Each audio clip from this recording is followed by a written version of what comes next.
Lecture du livre du prophète Joël. Maintenant, oracle du Seigneur, revenez à moi de tout votre cœur. Dans le jeûne, les larmes et le deuil. Déchirez vos cœurs et non pas vos vêtements. Et revenez au Seigneur votre Dieu. Car il est tendre et miséricordieux, lent à la colère et plein d'amour, renonçant au châtiment. Qui sait, il pourrait revenir, il pourrait renoncer au châtiment et laisser derrière lui sa bénédiction. Alors, vous pourrez présenter offrandes et libations au Seigneur votre Dieu. Sonnez du cor dans Sion, prescrivez un jeûne sacré, annoncez une fête solennelle, réunissez le peuple, tenez une assemblée sainte, rassemblez les anciens. Réunissez petits enfants et nourrissons. Que le jeune époux sorte de sa maison, que la jeune mariée quitte sa chambre. Entre le portail et l'autel, les prêtres, serviteurs du Seigneur, iront pleurer et diront : Pitié, Seigneur, pour ton peuple, n'expose pas ceux qui t'appartiennent à l'insulte et aux moqueries des païens. Faudra-t-il qu'on dise : Où donc est leur Dieu ? Et le Seigneur s'est ému en faveur de son pays, il a eu pitié de son peuple.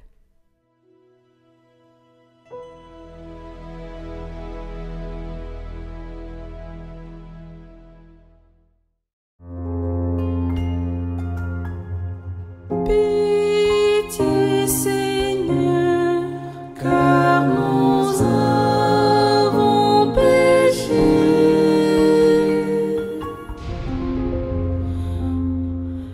Pitié pour moi, mon Dieu, dans ton amour, selon ta grande miséricorde, efface mon péché.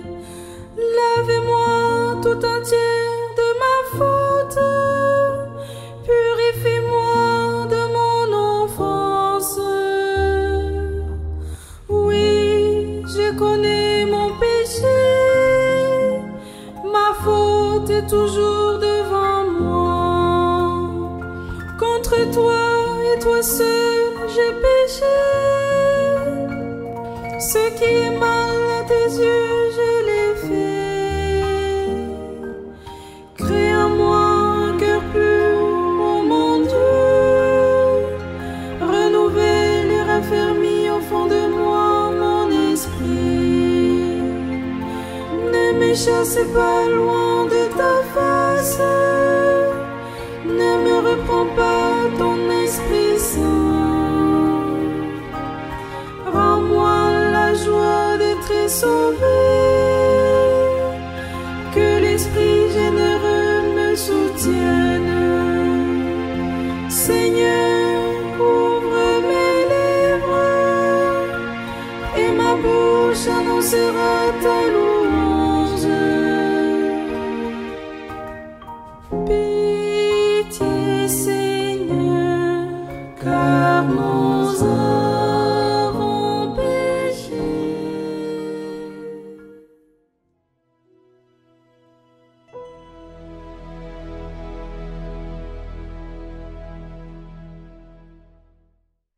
Lecture de la deuxième lettre de saint Paul apôtre aux Corinthiens.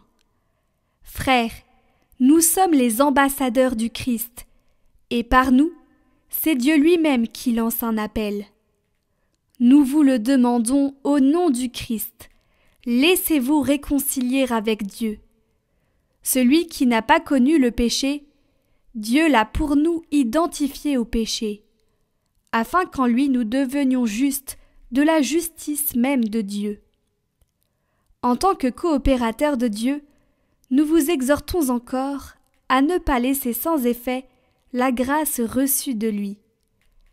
Car il dit dans l'Écriture : Au moment favorable, je t'ai exaucé. Au jour du salut, je t'ai secouru. Le voici maintenant le moment favorable, le voici maintenant le jour du salut.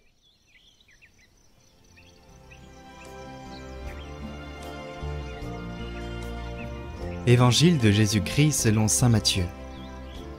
En ce temps-là, Jésus disait à ses disciples, « Ce que vous faites pour devenir des justes, évitez de l'accomplir devant les hommes pour vous faire remarquer. Sinon il n'y a pas de récompense pour vous auprès de votre Père qui est aux cieux. Ainsi, quand tu fais l'aumône, ne fais pas sonner la trompette devant toi, comme les hypocrites qui se donnent en spectacle dans les synagogues et dans les rues, pour obtenir la gloire qui vient des hommes. Amen, je vous le déclare, ceux-là ont reçu leur récompense. Mais toi, quand tu fais l'aumône, que ta main gauche ignore ce que fait ta main droite, afin que ton aumône reste dans le secret. Ton Père qui voit dans le secret te le rendra. Et quand vous priez, ne soyez pas comme les hypocrites. Ils aiment se tenir debout dans les synagogues et au carrefour, pour bien se montrer aux hommes quand ils prient. Amen, je vous le déclare, ceux-là ont reçu leur récompense. Mais toi, quand tu pries, retire-toi dans ta pièce la plus retirée. Ferme la porte, et prie ton Père qui est présent dans le secret. Ton Père qui voit dans le secret te le rendra. Et quand vous jeûnez, ne prenez pas un air abattu comme les hypocrites. Ils prennent une mine défaite pour bien montrer aux hommes qu'ils jeûnent. Amen, je vous le déclare, ceux-là ont reçu leur récompense. Mais toi, quand tu jeûnes, parfume-toi la tête et lave-toi le visage. Ainsi ton jeûne ne sera pas connu des hommes, mais seulement de ton Père qui est présent au plus secret. Ton Père qui voit au plus secret te le rendra.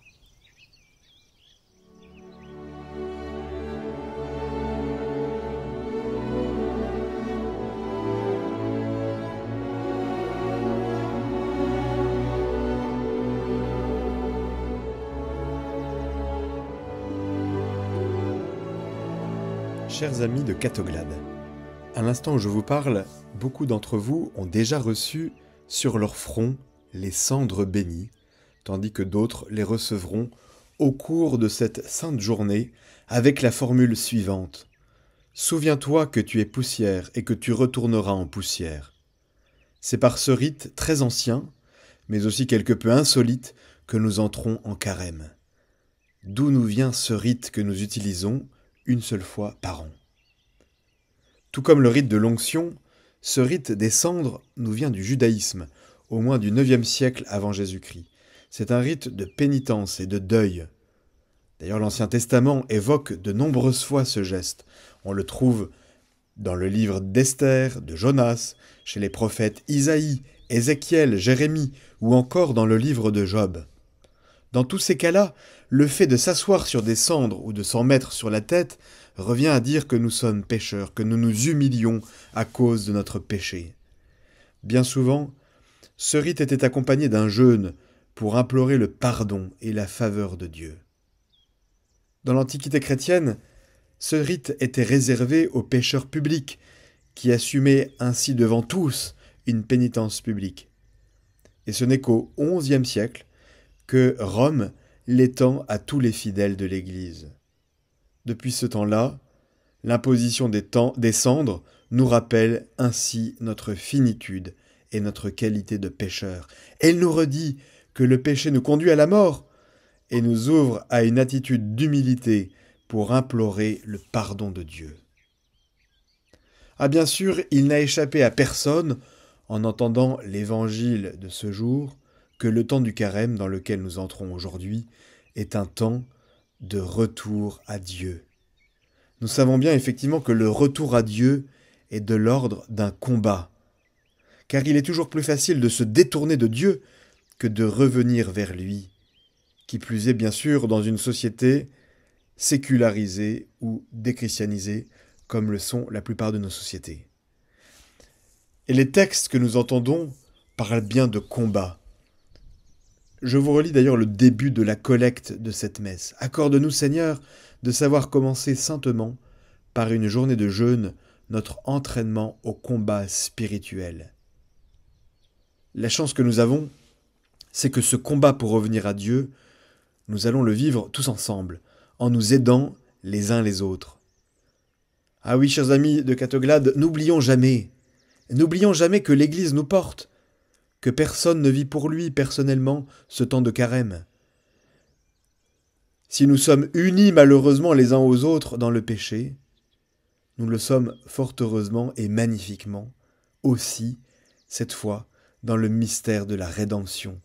Et nous le sommes dans ce combat que nous entreprenons pour retourner à Dieu. Alors comment retourner à Dieu ? L'Évangile nous montre plusieurs chemins. Le premier consiste à ne pas chercher à exister d'abord par rapport aux autres, c'est-à-dire à fuir toute recherche de reconnaissance, de considération, d'estime. Mortifions notre orgueil, notre égoïsme, notre égocentrisme. Cultivons l'humilité, la discrétion, le renoncement à soi en vue des autres. Il ne peut y avoir de conversion authentique sans passer par ces chemins. Le retour à Dieu passe aussi par une réelle démarche pénitentielle, comme nous le signifierons tout à l'heure, ou comme nous l'avons fait ce matin en recevant ces cendres bénies, signe de notre désir de conversion. Mais il ne faut pas en rester qu'au désir, il nous faut passer à l'acte. Le péché nous éloigne de Dieu, il nous abîme, nous défigure, nous salit. Il nous faut donc, au cours de ce carême, regarder en vérité où sont nos lieux de péché, nos lieux de médisance, de dépendance. Ce sont ces lieux-là qu'il faut mettre à mort en nous. Et ce sont ces péchés qu'il faut venir confesser. Vous savez, il n'y a que ceux qui ne se confessent pas, qui n'expérimentent pas en eux et l'amour de Dieu et la grande libération que donne la confession. Et puis les autres chemins que l'Évangile nous indique, nous les connaissons bien, la prière, l'aumône et le jeûne. La prière, nous savons bien combien la prière est importante pour le chrétien. C'est la respiration de l'âme. Un chrétien qui ne prie pas est un homme qui ne respire pas. Au cours de ce carême, soignons davantage la prière. Il faut prier. Prier le matin pour offrir sa journée, le soir pour rendre grâce. Bien sûr, cela nous devrions le faire tout le temps. Alors pendant ce carême, faisons-le davantage. Essayons aussi de prendre un petit temps d'oraison. Peu importe la durée, le principe, c'est la régularité. Oraison à partir des évangiles du jour, à partir des oraisons de la messe, à partir de textes de saints, de la tradition de l'Église. Bref, nous tenir en prière. Et puis participer au chemin de croix, particulièrement les vendredis de carême, dans vos communautés. Et s'il n'y en a pas d'organisé, pourquoi ne pas en organiser un vous-même ? Ce sera bien sûr l'occasion de prier pour tous ceux qui souffrent. Il y en a tant aujourd'hui, nous en connaissons. Et il compte sur notre prière. L'aumône, le carême est aussi un temps de partage. Nous pouvons réfléchir les uns les autres sur la manière dont nous donnons notre temps, surtout auprès des personnes qui en ont besoin. Et puis l'aumône, c'est aussi aider ceux qui sont dans le besoin. Peut-être certains le font-ils déjà en dehors du carême. Mais le carême a cette dimension communautaire qui rend encore plus beaux nos efforts. Enfin, bien sûr, il reste le jeûne. Le jeûne est très important et efficace. C'est un rite pénitentiel traditionnel chez les Juifs que nous avons conservé dans la liturgie catholique. Le jeûne consiste à se priver de nourriture ou à réduire sa nourriture pour discipliner notre corps et les différents appétits qui lui sont liés. Il est en même temps un moyen concret de mortification et d'abnégation. Le jeûne fait de la place, il libère, il aide à réunifier l'âme et le corps.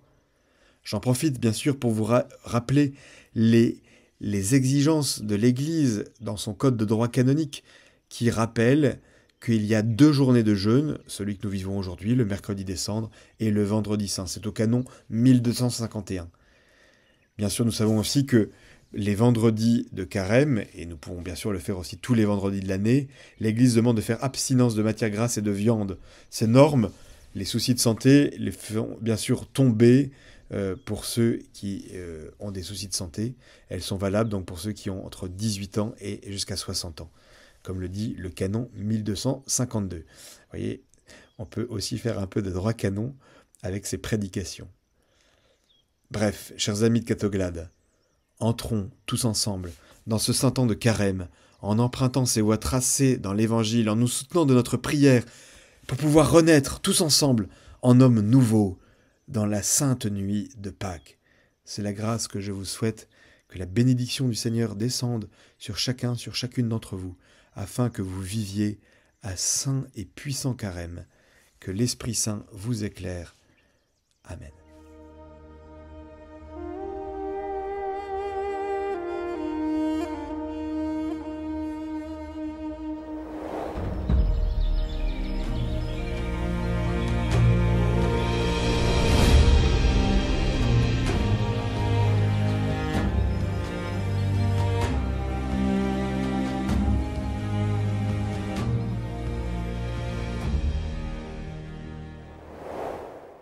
Chers frères et sœurs, heureux de vous retrouver ou de vous trouver pour ceux et celles qui ne me connaissent pas. Je suis le père Mathieu Ray, directeur éditorial de Radio Maria France depuis septembre 2015 et je suis heureux de commencer avec vous ce parcours de carême carrément vivifiant, 40 jours pendant lesquels nous allons essayer de vivre un carême de puissante conversion. Radio Maria et Catoglade sont partenaires et chaque jour, sur la chaîne YouTube Catoglade et sur nos antennes de Radio Maria France à 7h du matin, nous retrouvons ce parcours carrément vivifiant. Alors, avant de donner la parole à Julien de Catoglade, je voudrais vous présenter brièvement, en quelques mots, ce que c'est que le carême. Le carême vient du latin ce mot quadragesima dies, 40e jour. Le 40e jour, le chiffre 40 dans la Bible est très important depuis l'Ancien Testament, à beaucoup de moments dans l'histoire du peuple d'Israël, en particulier 40 ans passés au désert avant d'entrer en terre promise. Jésus lui-même passera, juste avant d'éclater dans sa vie publique, dans son ministère public, et bien après son baptême, il partira 40 jours et 40 nuits sur le mont des tentations. 40 jours après la résurrection jusqu'à l'ascension. Le chiffre 40, pour nous, symbolise quelque chose de très important. C'est un temps de préparation, de purification, de renouvellement.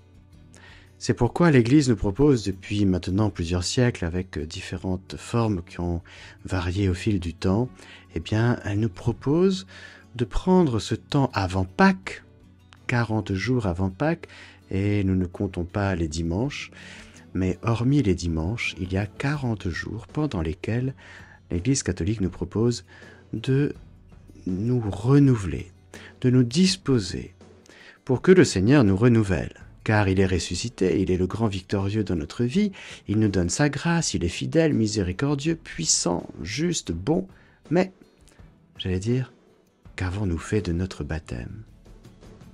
40 jours pour être revigorés dans la puissance de notre vie baptismale. Alors, il y a plein de choses qui vous seront proposées.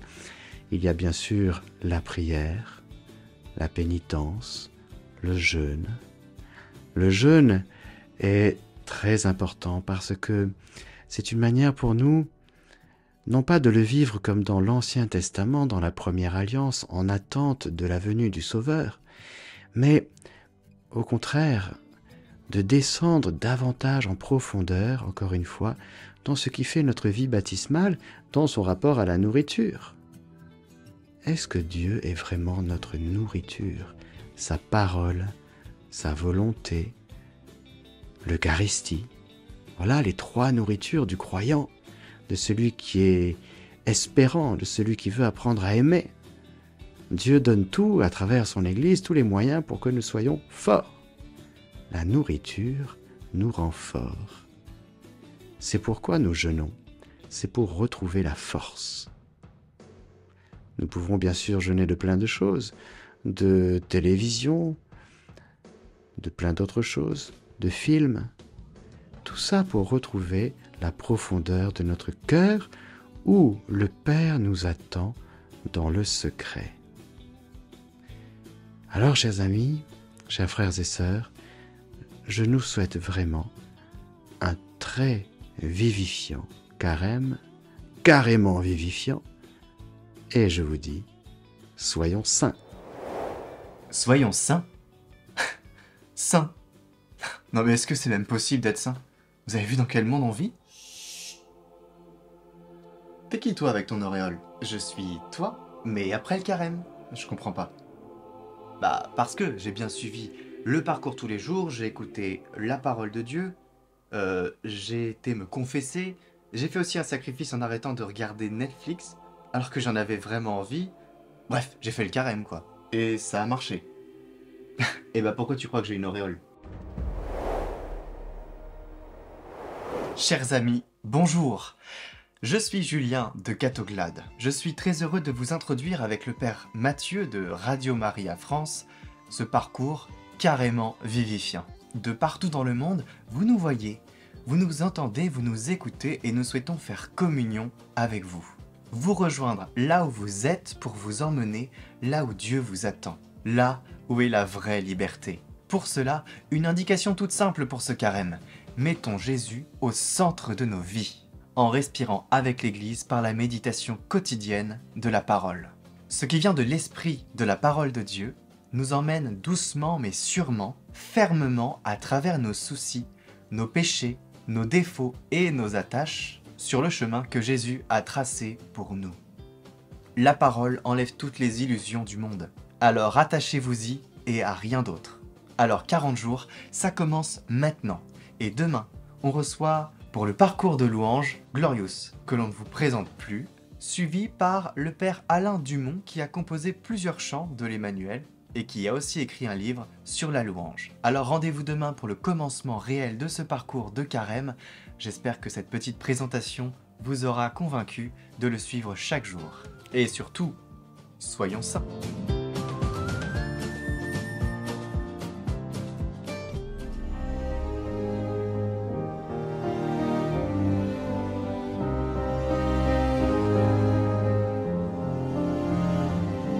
Voici le temps de Dieu, ce moment consacré. Allons à sa rencontre, entrons en sa présence. 40 jours durant d'un pas vif et joyeux, marchons sur ses chemins dans l'unité. Rends-nous la joie d'être sauvés, et nos lèvres publieront ta louange. Raffermis nos pas, viens nous recréer, mais en nous, Seigneur, un cœur nouveau. Guidés par son esprit, nous irons au désert pour écouter sa voix au creux de nos silences. Nous laisserons les biens qui captivent nos cœurs pour vivre l'essentiel. Dieu seul suffit. Rends-nous la joie d'être sauvés, et nos lèvres publieront ta louange. Raffermis nos pas, viens nous recréer, mais en nous, Seigneur, un cœur nouveau. Là-haut sur la montagne, emmenés à l'écart, nous connaîtrons le Fils et nous verrons sa gloire. Nous goûterons la joie de rester près de lui. Voyez comme il est bon de l'écouter. Rends-nous la joie d'être sauvés, et nos lèvres publieront ta louange.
secret, tu ouvriras nos yeux pour mieux te reconnaître. Nous pourrons témoigner sans peur affirmer que tu es la lumière